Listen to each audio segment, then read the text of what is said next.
Hey guys, welcome to my channel Subhash Sir's classes. Today we are going to cover coordinate geometry for class 10, and in this chapter we are going to cover the full chapter. And what are the learning objectives? We have to go through Cartesian system of coordinates, about the abscissas, ordinates or coordinates, the location of a point, and distance formula, section formula, and all its applications. So let us start from the beginning. First we have to talk about Cartesian system. What is Cartesian system?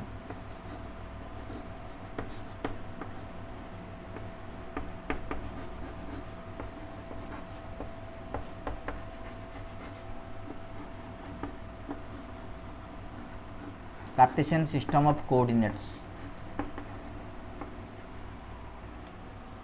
एक mathematician थे जिनका नाम था डेकार्ट्स।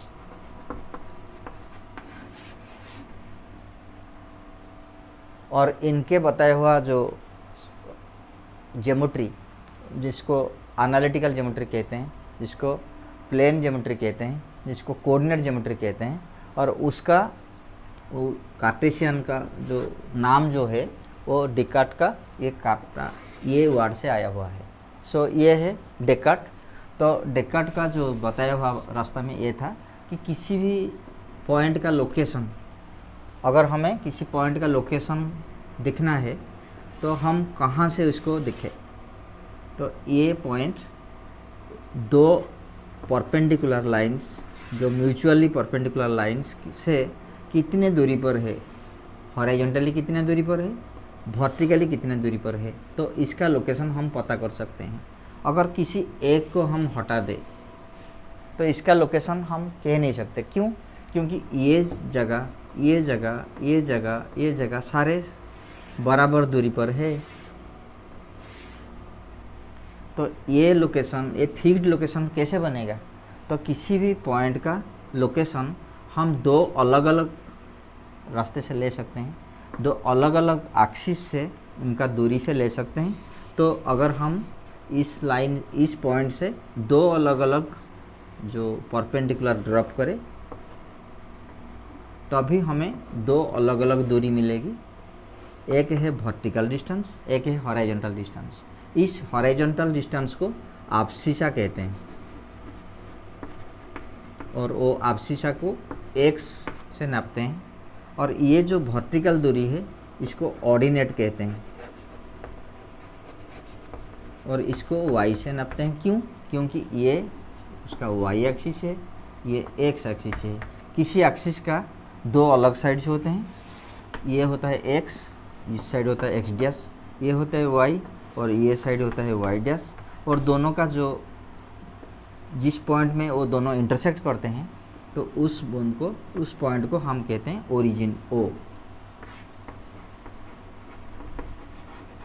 तो Cartesian system of coordinates में ये था, संसार में किसी भी प्लेन पर किसी भी पॉइंट का डिस्टेंस, लोकेशन हम कह सकते हैं दो अलग अलग डिस्टेंस को लेकर। एक है हॉरिजॉन्टल डिस्टेंस, एक है वर्टिकल डिस्टेंस। तो किसी भी पॉइंट P अगर यहाँ है तो ये कितनी दूरी पर है? दूरी यही है, ये दूरी बराबर है x। और कितना ऊंचाई पर है? ये और ये ऊंचाई है, ये y है। तो ये पॉइंट का लोकेशन हम x और y कह सकते हैं। पहले हम हॉरिजॉन्टल एक्सिस लेते हैं, हॉरिजॉन्टल दूरी, और बाद में हम वर्टिकल दूरी लेते हैं y। तो x और y को लेकर हम इसका लोकेशन xy कहते हैं, जहाँ x होता है एब्सिसा, y होता है ऑर्डिनेट।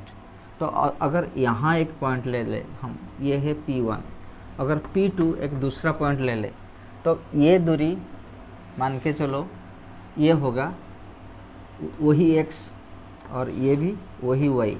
लेकिन जो दूरी हम ओरिजिन के दाहिने ओर लेते हैं इसको प्लस कहते हैं, बाएं ओर जो होता है उसको माइनस कहते हैं। जो ऊपर वाला हिस्सा में जो दूरी होता है उसको प्लस कहते हैं, और नीचे वाला जो माइनस कहते हैं। तो अभी ये जो डिस्टेंस इसको हम -x कहेंगे, और ये डिस्टेंस क्योंकि ऊपर है इसलिए प्लस होगा। तो ये पॉइंट होगा -x + y। अगर कोई तीसरा पॉइंट इधर होगा, तीसरा पॉइंट वही हॉरिजॉन्टल दूरी उसका और वर्टिकल दूरी दोनों को हम लेंगे। ये अगर लेफ्ट साइड में है तो ये -x होगा, और ये क्योंकि नीचे है तो ये -y होगा। तो ये पॉइंट हो जाएगा -x -y, दोनों नेगेटिव हैं, इधर दोनों पॉजिटिव थे। और यहाँ है ये x वाला माइनस है क्योंकि बाएं है, और y वाला ऊपर है इसलिए प्लस है।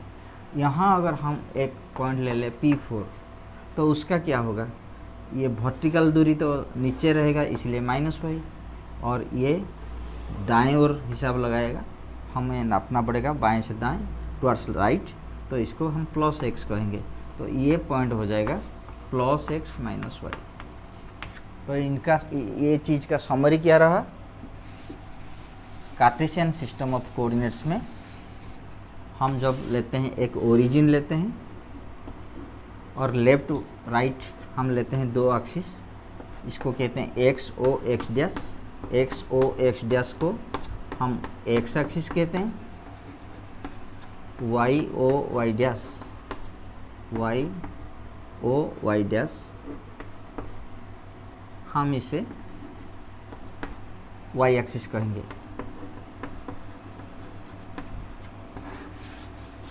और किसी भी पॉइंट का जो डिस्टेंस हॉरिजॉन्टल डिस्टेंस होता है, जैसे +x +y, इसको कहते हैं एब्सिसा, इसको कहते हैं ऑर्डिनेट।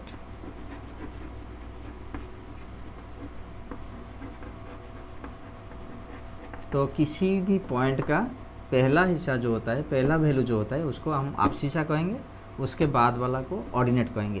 एब्सिसा का पहला लेटर A है, ऑर्डिनेट का पहला लेटर है O, तो A के बाद O आता है तो पहले X लिखेंगे बाद में Y लिखेंगे। ये है ट्रिक। तो उसके आगे हम अगर 4 अलग अलग पॉइंट ले लेते हैं बिना लाइन खींचे हुए, ये पॉइंट आएगा +x +y, ये पॉइंट आएगा क्योंकि बाएं और ऊपर, इसलिए बाएं को हम -x लेंगे और ऊपर को +y लेंगे। तो ये दोनों पॉइंट x एक्सिस का ऊपर है इसलिए +y, और ये दाएं है इसलिए +x, ये बाएं है इसलिए -x। अभी यहाँ लेंगे एक पॉइंट, तो ये पॉइंट क्योंकि ये बाएं है इसलिए -x, क्योंकि ये नीचे है इसलिए -y। इस तरह इधर एक पॉइंट लेंगे, तो ये क्योंकि ये दाएं है इसलिए +x, क्योंकि ये नीचे है इसलिए -y। तो ये रहा दूसरा ट्रिक। अगर एक पॉइंट है 3 2, इसको हम क्वाड्रेंट 1 कहेंगे, इसको क्वाड्रेंट 2 कहेंगे, ये वाला ये क्वाड्रेंट 1 है, ये क्वाड्रेंट 2, ये क्वाड्रेंट 3, ये क्वाड्रेंट 4। तो पॉइंट अगर 3 2 रहा तो ये क्वाड्रेंट 1 में रहे। अगर एक दूसरा पॉइंट होता है -3 -4, ये बाएं और नीचे, इसका मतलब है Q3। अगर कोई पॉइंट है +3 -5, ये रहा दाएं और नीचे, इसलिए ये 4th क्वाड्रेंट में आएगी। अगर कोई पॉइंट रहा -8 -11, ये बाएं और नीचे, इसलिए इसको क्वाड्रेंट 3 कहा जाएगा। तो आपको ये सीख लेना है कि कोई भी पॉइंट का अगर एब्सिसा और ऑर्डिनेट दोनों मौजूद है तो हम उसको किस क्वाड्रेंट में डालेंगे।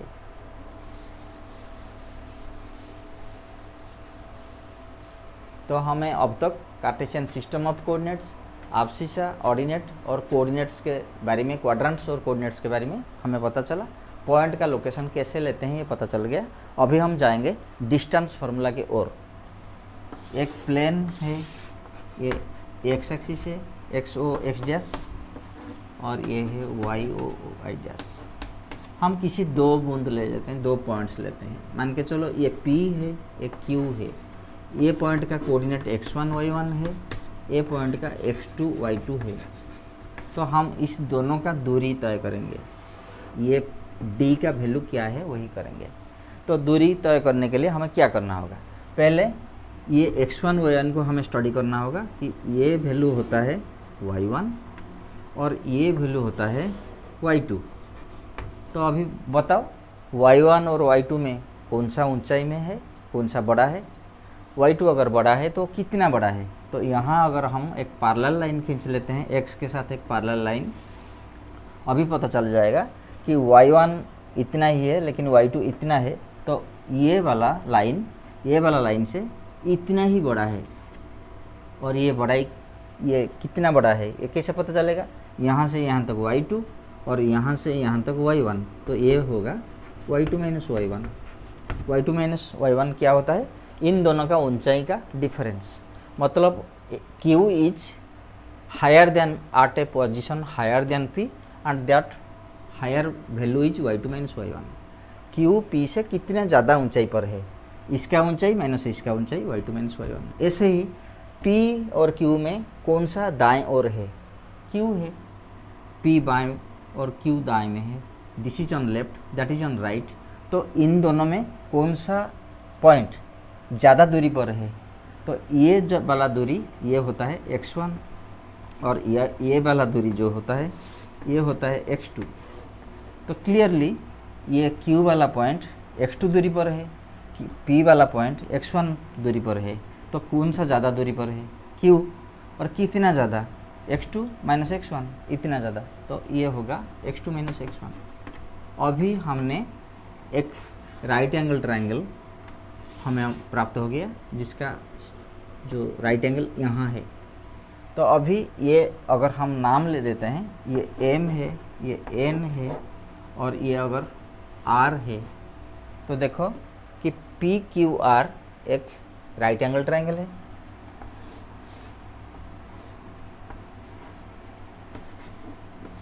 जिसका यहाँ 90 डिग्री है, यहाँ एक राइट एंगल है, और ये वाला डिस्टेंस d, ये वाला जो है horizontal distance x2 minus x1 है, ये y2 माइनस y1 है। तो हमें पाइथागोरियन थ्योरम से पता है कि p square plus b square equal to h square, तो हमें पता चला कि d स्क्वायर जो pq स्क्वायर है वो इसका स्क्वायर प्लस इसका स्क्वायर, ये होता है x2 minus x1 whole square plus y2 minus y1 whole square. इसका मतलब d का वैल्यू होता है square root of x2 minus x1 whole square plus y2 minus y1 whole square. मतलब दो पॉइंट का दूरी अगर हमें मिल गया तो हम इसका दूरी निकाल पाएंगे। तो इसका एक एप्लीकेशन हम कर ले, what is the distance between the points P69 and Q913। Here x1 P का जो कोऑर्डिनेट्स होता है x1 y1, तो x1 is equal to 6, y1 is equal to 9 and यहाँ जो होता है ये x2 y2 मान ले, तो x2 is equal to 9, y2 is equal to 13। Now distance d is equal to square root of दोनों x का डिफरेंस का होल स्क्वायर और दोनों y का डिफरेंस का होल स्क्वायर। तो अभी ये हो गया 9 minus 6 whole square plus 13 minus 9 whole square, यानी 3 square plus 4 square 9 plus 16 25। So ये 5 यूनिट्स हो, ये रहा answer. So distance between the 2 points is 5 units. तो ये रहा डिस्टेंस फार्मूला। इसके आगे हम जाएंगे सेक्शन फार्मूला की ओर। सेक्शन फार्मूला, सेक्शन का मतलब होता है सेक्ट करना, यानी डिवाइड करना।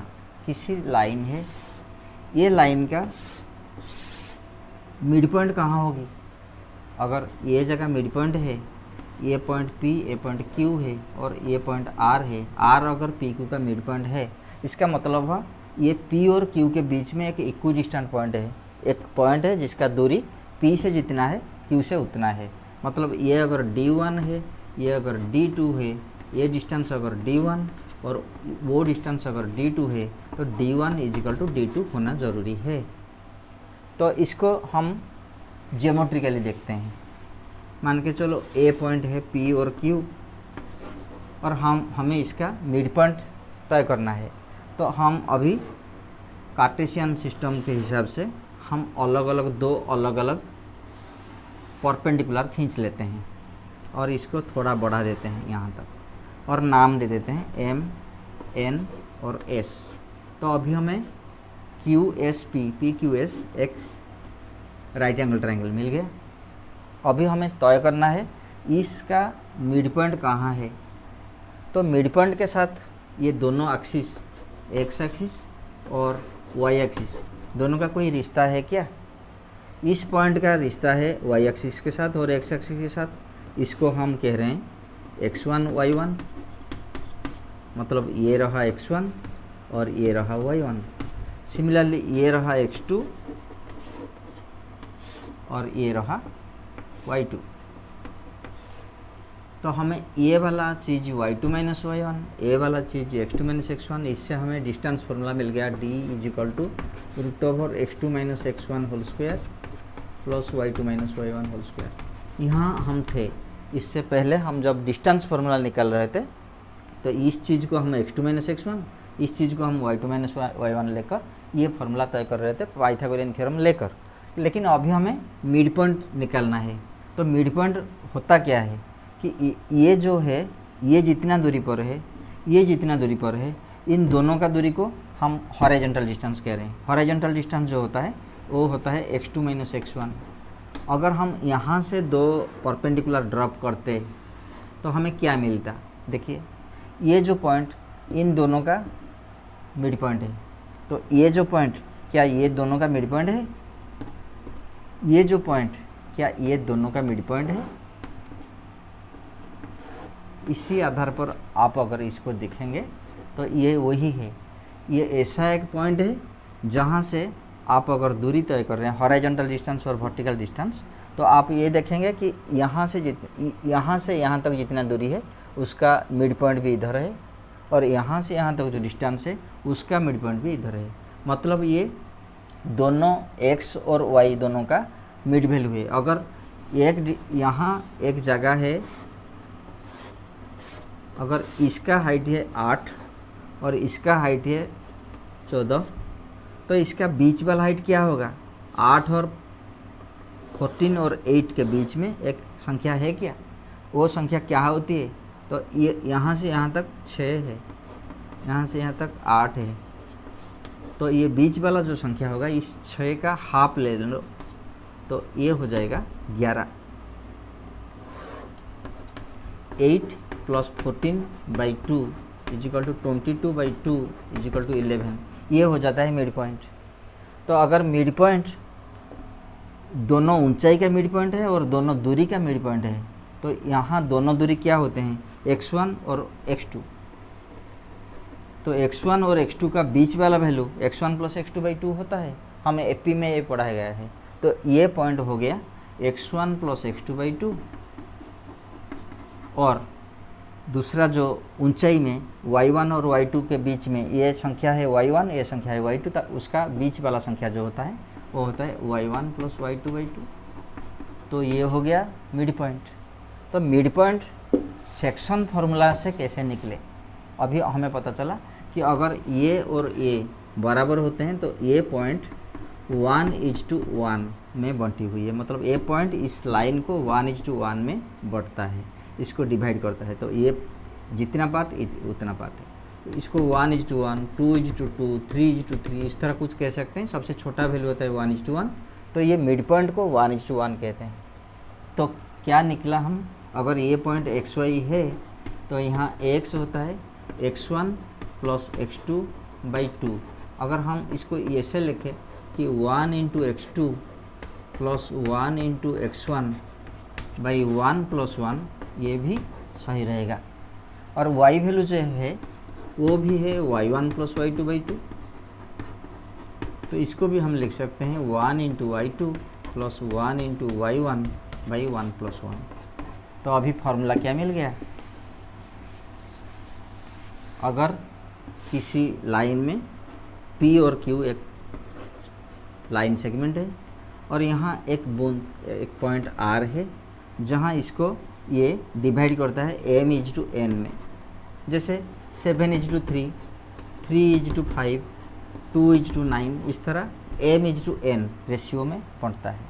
तो अगर यहाँ 1:1 में हम 1 × x2 + 1 × x1 ले रहे हैं, जहाँ ये 1:1 था, तो हम x1 y1 और x2 y2 को कैसे इस्तेमाल कर रहे हैं, 1 × x2 + 1 × x1 / 1 + 1।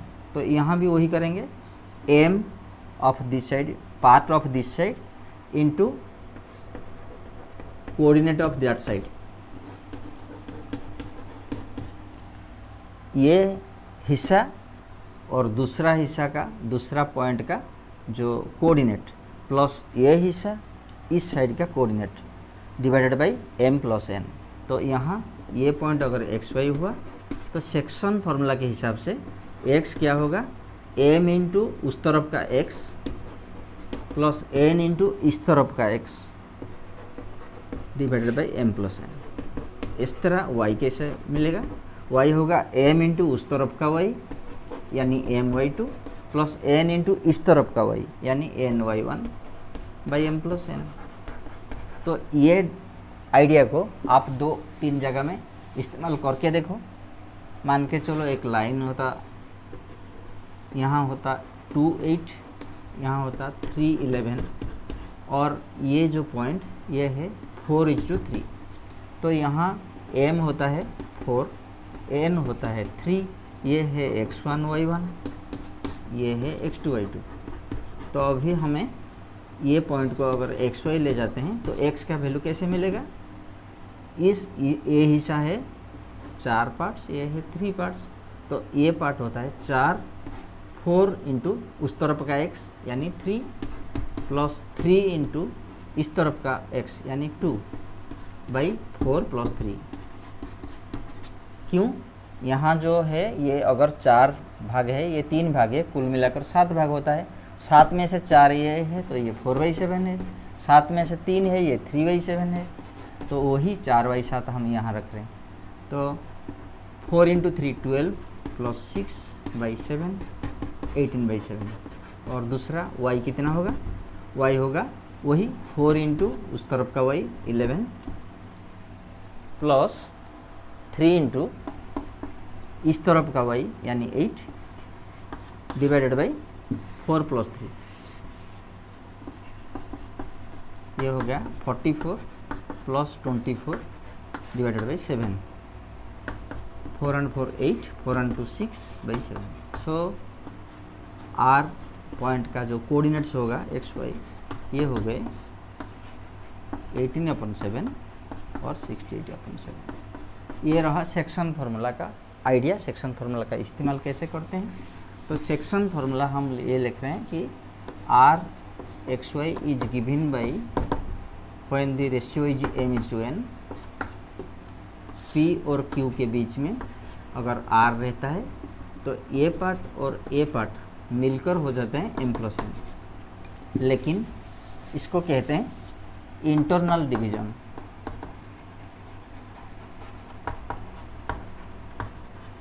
डिवीजन पॉइंट अगर इन दोनों का इंटरनल एरिया में रहता है, लेकिन कभी कभी एक्सटर्नल एरिया में रह सकता है। P और Q यहाँ है और R उधर है। तो अभी क्या होता है, यहाँ PQ होता है PR प्लस RQ और QR, और यहाँ PQ क्या होता है, PQ होता है PR - QR। तो फार्मूला इसके लिए होगा x = mx2 + nx1 by m + n, और इधर होगा x = mx2 - nx1 by m - n।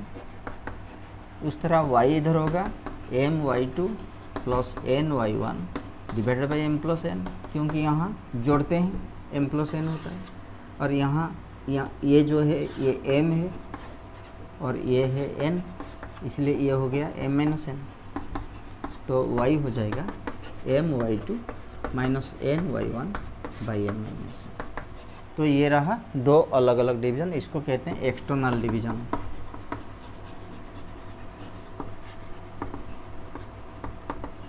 तो किसी भी पॉइंट अगर किसी लाइन सेगमेंट को इंटरनली या एक्सटर्नली डिवाइड करता है तो आप इन दोनों फार्मूला को इस्तेमाल करके अभी उसका कोऑर्डिनेट निकाल सकते हो। ये रहा सेक्शन फार्मूला। सेक्शन फार्मूला में हम अभी मिड पॉइंट निकालने के लिए क्या करते हैं, 1:1, तो 1+1 से डिवाइड करते हैं। जब ये रहेगा 3 हिस्सा में बढ़ जाएगी तो ये रहेगा 1 पार्ट, ये रहेगा 2 पार्ट्स। तो यहाँ होगा 1:2, यहाँ होगा 2 पार्ट्स और 1 पार्ट, सो 2:1। तो डिवाइड करेंगे 2+1 से। तो फार्मूला क्या होगा, अगर ये x1 y1 है और ये x2 y2 है, यहाँ अगर x y रहता है तो x होगा 1 इंटू उस तरफ का x 1x2 plus 2x1 by 1+2 यानी 2x1 प्लस x2 बाई 3। और y क्या होगा 1 into y2 plus 2 into y1 by 1+2 यानी 2y1 प्लस y2 बाई 3। और ये जो है उसका ये अगर x डैश y डैश होता है तो x डैश क्या होगा, ये 2 पार्ट्स है, ये 1 पार्ट्स है, तो 2x2 plus 1x1 divided by 2+1 यानी x1 plus 2x2 by 3। y dash क्या होगा 2 into y2 plus 1 into y1 by 2+1 यानी y1 प्लस 2y2 बाई 3। तो अभी देखो कि दोनों वैल्यूज़ अलग अलग हुए हैं। यहाँ 1:2 में 2:1 इस रेट में है, इस टाइप के है, और 2:1 जहाँ है ये 1 और 2 उल्टा क्रम में है, उल्टा ऑर्डर में होता है। इसके आगे हम इक्वी डिस्टेंट पॉइंट कहेंगे कि अगर दो पॉइंट्स होते हैं P और Q, तो ये वाला जो मिड पॉइंट होता है इसको लेने के लिए हम लेते हैं x = x1 plus x2 by 2, y होता है y1 प्लस y2 बाई 2। ये बिल्कुल एवरेजिंग मेथड है। अगर P और Q, P Q R 3 points हैं तो उनका बिल्कुल बीच वाला पॉइंट जो होगा S, अगर ये तीनों दूरी इक्वल होगा तो इस पॉइंट को हम इक्वी डिस्टेंट पॉइंट कहेंगे। तो अभी ये x1 y1, ये x2 y2, ये x3 y3 होने पर ये xy क्या होगा, x = तीनों बूंद को ऐड कर लो, x1 plus x2 plus x3 divided by 3, y होगा y1 plus y2 plus y3 by 3। तो इसको कहते हैं मिड पॉइंट। ये जो पॉइंट है ये इक्वी डिस्टेंट पॉइंट है। 3 अलग अलग बूंद से हम तीनों को जोड़कर 3 डिवाइड करेंगे। अगर 4 बूंद होते तो ये चारों को जोड़कर बाई 4 करते, 5 होते 5 को जोड़कर बाई 5 करते, n पॉइंट्स होते तो सारे points x1 plus x2 plus up to xn divided by n, ये होगा x, और y होगा y1 plus y2 plus up to yn divided by n, यही होता। तो इसको कहते हैं इक्वी डिस्टेंट पॉइंट्स। और अगर इस 3 बूंद को हम जोड़ देते हैं तो ये तो हो गया PQR हो गया ट्रायंगल, और ये पॉइंट इक्वी डिस्टेंट पॉइंट नहीं, इसको सेंट्रोइड कहते हैं।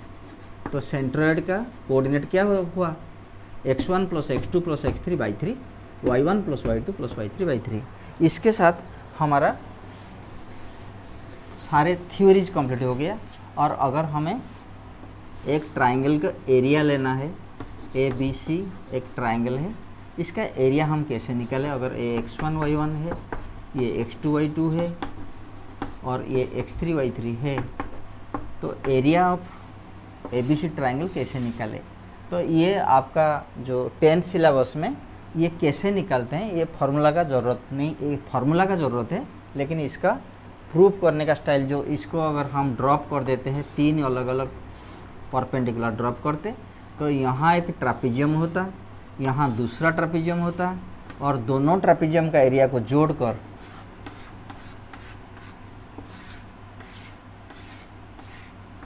इसमें से ये ट्रापीजियम को अगर हम हटा दें तो हमें मिल गया a area, area of the triangle. तो ट्रायंगल एबीसी का एरिया क्या रहा, area of A B M N plus area of A C P N minus area of B C P M.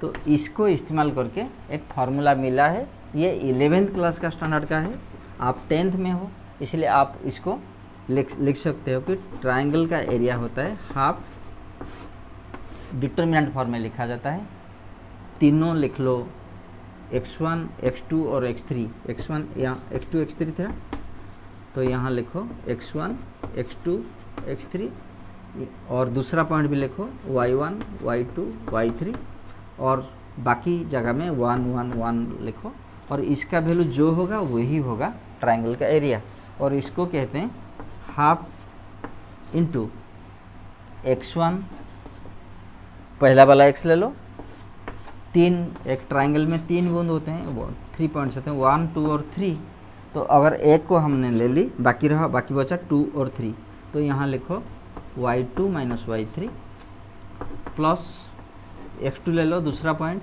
क्या बचा, दूसरा को लेने के बाद बचा 3 और 1, तो लिखो y3 minus y1 plus x3 ले लो, थर्ड पॉइंट, इसको छिपा दो, बाकी रहा 1 और 2, तो यहाँ रहेगा y1 माइनस y2, और इसका मॉड्यूलस वैल्यू ले लो, वही होगा ट्रायंगल का एरिया। एरिया ऑफ ट्रायंगल का फॉर्मूला है, अगर आपको पूछा गया कि किसी क्वाड्रिलेटरल का एरिया निकालो, मान के चलो ए बी सी और डी एक क्वाड्रिलेटरल है, इसका एरिया क्या है, तो ड्रॉ ए डायगोनल ओनली, इन दोनों को जोड़ दो, आपको 2 अलग अलग मिल गया ट्रायंगल, तो area of A B C D quadrilateral will be area of triangle A B C plus area of triangle A D C. तो ये दोनों को इस फार्मूला से निकाल दो और उसके बाद जोड़ दो, बस यही हो गया एरिया ऑफ ट्रायंगल।